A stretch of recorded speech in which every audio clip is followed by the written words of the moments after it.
Every time I speak, I want the truth to come out. And even if I get in trouble, you know what I'm saying? Ain't that what we're supposed to do?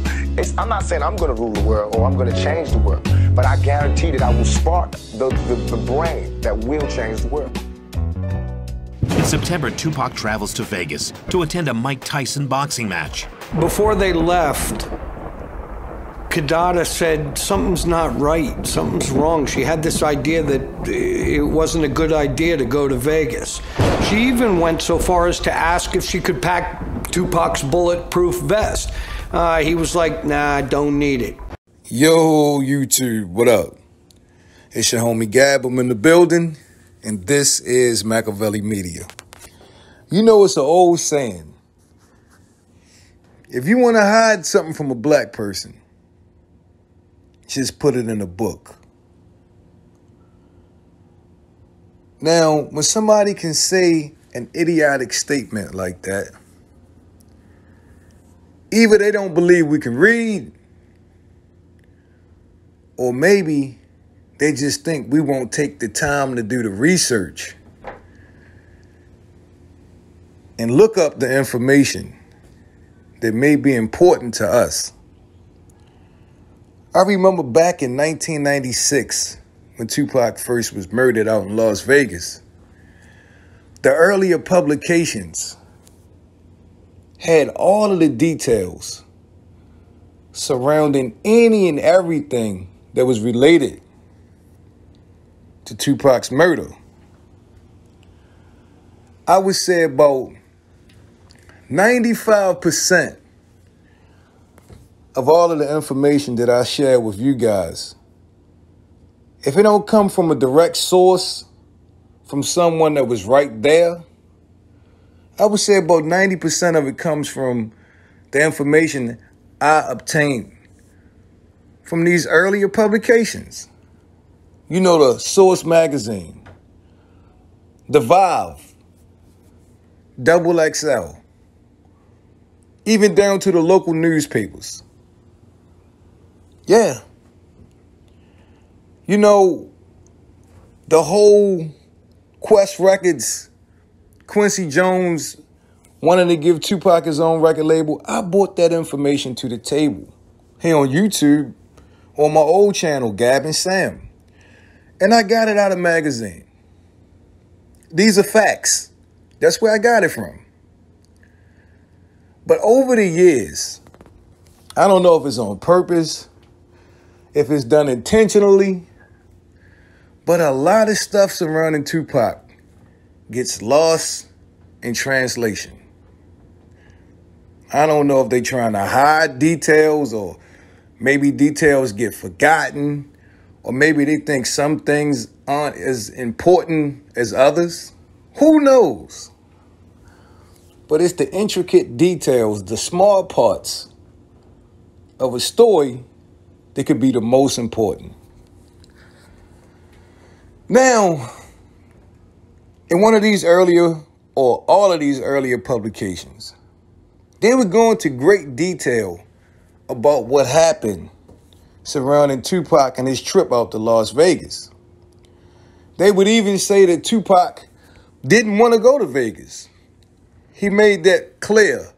He did not want to go to Las Vegas. He said he would rather go to Atlanta. One of his cousins stole a firearm that belonged to him, and he just didn't want to go to Vegas. He didn't feel at ease about going to Vegas. He was staying at a different location with Kidada, and he had made up his mind that he wasn't going to Vegas, and he talked to Suge Knight. Now, disclaimer, because I got to put this out there. I'm not blaming Suge Knight for what happened to Tupac in Las Vegas. I believe that Suge Knight was actually naive enough to actually believe what he said to Tupac. But according to several publications, this is what he said to Tupac. Tupac was uneasy about going to Las Vegas, and Suge said, come on out to Vegas so we could talk business. Tupac let Suge know that, you know, he wasn't feeling comfortable about coming out to Vegas, and he wanted to bring his bulletproof Hummer, and he wanted to bring his bulletproof vest. Suge Knight's response to Tupac was, basically, we own Las Vegas. Nobody's gonna fuck with us out there. We run Vegas. And it's gonna be too damn hot for that bulletproof vest. Now, like I said earlier, Suge Knight had King Kong complex. He was beating his chest. He really thought that nobody with an able brain and a little bit of sense would actually try to fuck with him, the Mob Pyrus, and Death Row Records. I really believe that in his mind, he really thought what he was telling Tupac was to be true. Now you don't need no damn bulletproof Hummer. And what you need a bulletproof vest for? It's going to be hot out there. See, the reason for this video is because many reenactments, whether theatrical or just a plain documentary, they all have Kidada saying, Tupac, you need to bring your bulletproof vest. And they simply have Tupac saying, no, I don't need the vest. But they don't mention that he had already had this conversation with Suge Knight. And Suge Knight had persuaded him not to wear a bulletproof vest. That's why he told Kidada no, because he had already did his research or had a conversation with Suge about this, and Suge told him no. Look it up. Go back and get the books. Read all of them. You might learn something new. So it's important when they tell that side, Kidada suggested the vest, and Tupac simply said no. Is it conveniently left out that Suge told him not to wear it?